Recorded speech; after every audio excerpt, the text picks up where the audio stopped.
What is going on, everybody? Today we're looking at the Hasbro Marvel Legends Guardians of the Galaxy Drax and Moondragon 2-pack. So this is a cool pack where we have Drax the Destroyer, which of course we've seen more recently with the MCU Guardians of the Galaxy movies, but this is in his original appearance, and then his daughter Moondragon as well, which looks pretty cool. So awesome to get this 2-pack with the Guardians of the Galaxy. If we spin around, we can see our characters on the back and just a few accessories we're going to get with each of them, but just also how big Drax is. He's a monster of the figure. So these look really cool, and I'm excited to check them out. So let me get them out of the package and we'll take a look at them together. So let's start off with Drax the Destroyer, who first appeared in the Invincible Iron Man number 55 from February 1973, and his real name was Arthur Douglas, and he was driving through the desert with his wife and daughter when they were attacked by Thanos, and worried about Thanos' power and needing a champion to try and defeat him. Thanos' father, Mentor, and his father, Kronos, took Douglas' spear and placed it into a powerful body to become Drax the Destroyer. Drax then sets out to try and kill Thanos, but Thanos always escapes or ends up being killed by another hero, so Drax can never fulfill his destiny. But Drax is a cosmic entity with superhuman strength, durability, and speed,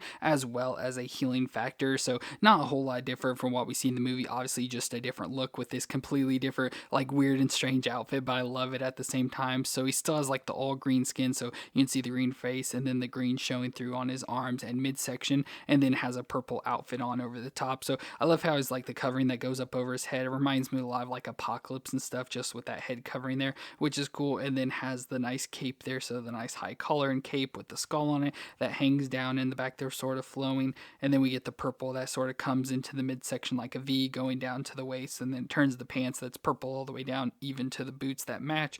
And then he's even got the belt around his waist with a skull on it, and then has the guards on his wrist as well. So a lot of purple and green going on, but I think it looks really cool. And this figure is massive. It's probably the size of like a normal Build-A-Figure, and of course when we bring in other figures and stuff, you'll see just how big he is overall. But very cool for the size of the figure and the look of the colors and stuff. Just absolutely love it. So very awesome to get this like early appearance of Drax. But we'll do his movement, so his head can twist around. Be hard maybe with the color piece, but can twist a little side to side. Yeah, I can't even get it to turn around with that color in there, so just a little side to side, and it can look down that far and up that far. So yeah, that color is really in the way there, which I'm sure we could probably pop it off and get a lot better movements, but we'll just leave it there for now. We get the shoulders that can come up pretty close to 90 and rotate all the way around. We get a bicep twist and the single elbow joint that bends there to like just about 90 exactly, so pretty decent at least. Wrist twist around and flex back and forth, so no major issues there. And then we go to the ab crunches, so crunch forward and crunch back. Very nice strong pops in there for the crunching, so crunch back and forth and twist all the way around at the waist. Then we get the hips that can come up, and if you go out to the side, you get closer up to 90 there.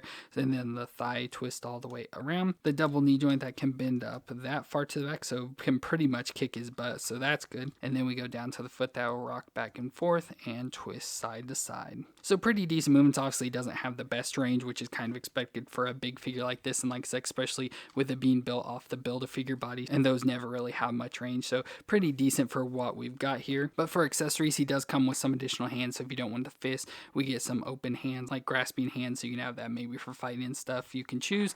And then we also get an even angrier face for Drax, so there where he's yelling and stuff, so that looks really cool overall for him, so you can switch either one of those out. So it's really cool to have this Drax, who we know later on, becomes a member of the Guardians of the Galaxy, so that's how we see him in the MCU and everything. But this is like his early form, so not really affiliated with any real groups, so he's not affiliated with the Guardians at this point. But with that, we can bring in our other Guardians members we've gotten more recently, again with their early appearances or first appearances. So just have them, like I said, they don't all go together with these appearances, but it's really cool that we have members of the Guardians of the Galaxy in their original appearances, so we can make like an early version of the team. But look how big Drax is compared to these two figures. So these are your normal like 6-inch figures and stuff, and so you can see just how big he is compared to them. So he's a big old boy. And then we also have his daughter of Moondragon, so her real name was Heather Douglas, and she's Drax's daughter that survived the attack by Thanos and was found by Mentor, so again Thanos' dad, and taken back to Titan to raise her. But he ended up having to leave her with some Shaoloran monks, where she was trained to perfect her physical prowess and unlock her psychic potentials. But during a meditation, she encountered the evil entity known as Dragon of the Moon that seeped into her mind and began to corrupt her to form a god complex.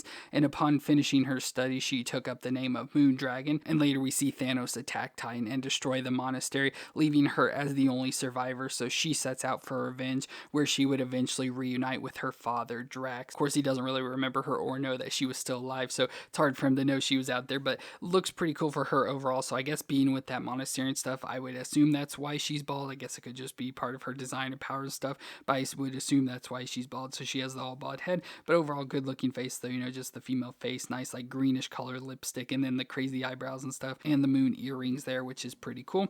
Then she has this nice cape again with a high collar, so much like her father's, and this dark blue-green color, so we have the high collar, and then the cape hanging down in the back again with a flow to it, and a crescent moon there on the chest as well. And going into her outfit, so she has like this green color outfit, so a nice green top there with the triangle cut out, and then goes down to the green pants. And I love like the silver around her waist, so it's almost like a belt, and then transitions into the darker green and same color as the cape, as well as the gloves that go up her arm. So pretty cool design, and it overall is fine. I wish she had the double elbow joints just so we would have the newer figure designs, but for what we have, it's just fine. And of course with the cape, it's hard to really get in. Her pieces all messed up as well, so we can't get it popped into her back properly, so we're gonna have to work on that. But overall, I think she looks cool. Like I said, it's just hard to like get her maneuver with that cape and stuff. It's hard to get her to stand, but we'll do her movements so her head can twist all the way around. She can look down that far and up that far, so really good range, of course, with that hinge joint in there, so really good movement back and forth. Shoulders can come up to 90 and rotate all the way around hard. Of course, they get around that cape. Then we get the single elbow joints that can bend up to about 90 there with rotation,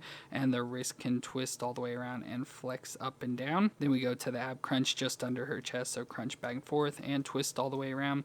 Then the hips can come up to 90 and out to the side, thigh twist around, double knee joint that's a little bit stiff but can bend up that far, not far from kicking her butt.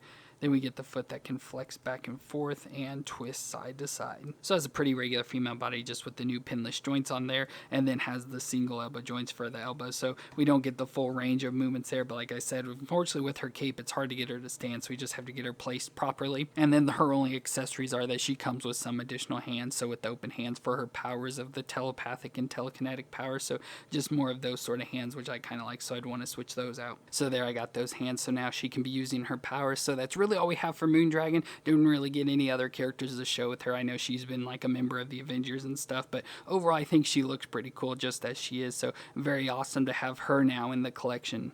So that is going to be it for Guardians of the Galaxy 2-pack, where we've got Drax the Destroyer and his daughter Moondragon. Both are really cool. Love having the early appearance of Drax, just with that old design. Looks pretty silly and crazy. It'd be weird to see that version in the MCU, but I still think it looks cool. Love the classic designs. And then also getting Moondragon, so she looks really cool as well. Love her design and stuff, and fits pretty well to go along with the, father-daughter pack here. So both are very cool. Love having them both, but these are figures you could easily just skip out on. But let me know what you thought down in the comments. If you enjoyed this review, let me know with a thumbs up. But I want to thank y'all for watching. I hope you all stay awesome out there, and I'll see you in our next review.